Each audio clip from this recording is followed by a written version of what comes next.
Written by you/Cautious Creative. My wife is alright.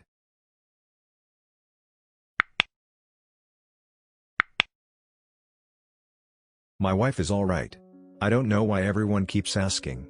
Sure, the cancer came on suddenly and aggressively, but she has had an amazing team of doctors who have done everything they can. That's a direct quote, too. Her main doctor, Dr. Andrews, told me so himself. When I asked to take her home to let her finish recovering from all her treatments, they seemed hesitant.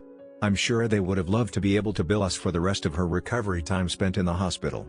But what she really needed was just to come home and recuperate, so they eventually agreed. The first night we got home she was especially quiet. It must have been really strange for her to see the house again after so many months away. I helped her get comfortable in bed and decided to turn in myself. It had been so long since I was able to hold her as we drifted off to sleep. It's the most peace either of us had felt in so long. I woke up before her in the morning and began to make a big Saturday morning breakfast. I knew her appetite would be small still, but I figured she'd appreciate the gesture. When I was finished, I went to her room and carried her to the table.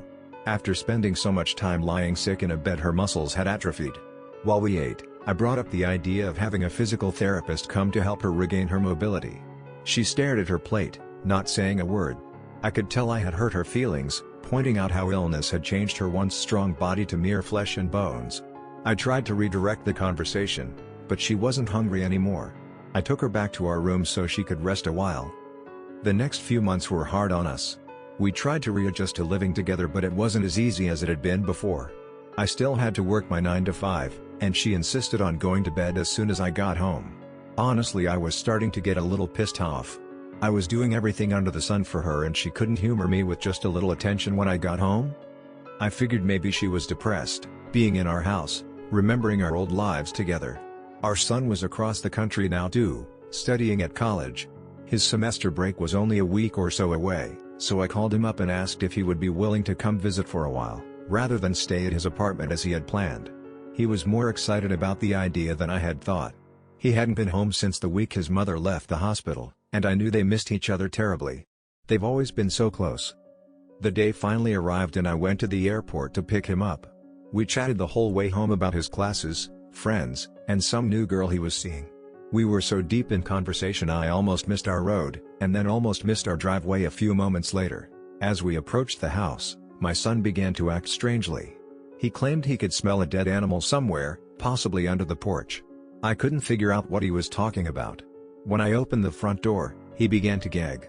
"Dad, seriously, it smells like something died. Maybe it's in the wall?" "I really don't know what you mean, kiddo. Mom and I haven't smelled anything." "You and Mom?" "Yeah, did you forget? The doctors let me bring her home to recover." We were now standing inside the foyer, the stairs to our bedroom directly to the left. "Go on up and see her, she's been waiting for you." My son's face contorted in a combination of disgust and fear. What the hell is wrong with him? I wondered as I followed David up the steps. When we were at the top, he slowly walked into our bedroom and let out the most bone-chilling scream I've ever heard. "Dad, what the fuck? I mean seriously, what the fuck? Oh my god, why the hell is Mom's body in your goddamn bed? Jesus Christ, I knew you were having a hard time with her death, but this is just sick." "David, what the hell are you talking about?" I asked, slightly irritated, as I sat down beside my wife. I didn't know how she could remain so calm during all this. I gotta go. I'm gonna go. Jesus Christ, I think I'm gonna be sick. Dad, we have to call someone.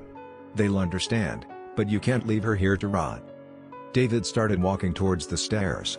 He's lost his mind, I thought. I had better stop him before he goes to call Lord knows who and gets himself locked up in the loony bin.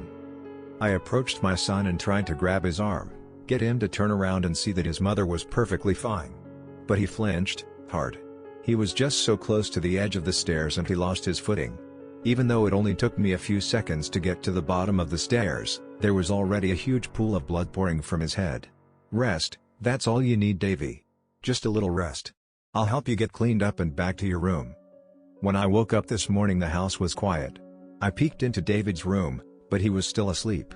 Must be tired from all those finals, or maybe the long flight yesterday. I crept quietly into the kitchen, careful not to wake anyone else up. I wanted our big Saturday breakfast to be a pleasant surprise for them. As I cooked, I couldn't help but smile. My wife is alright. My son is alright. I am alright.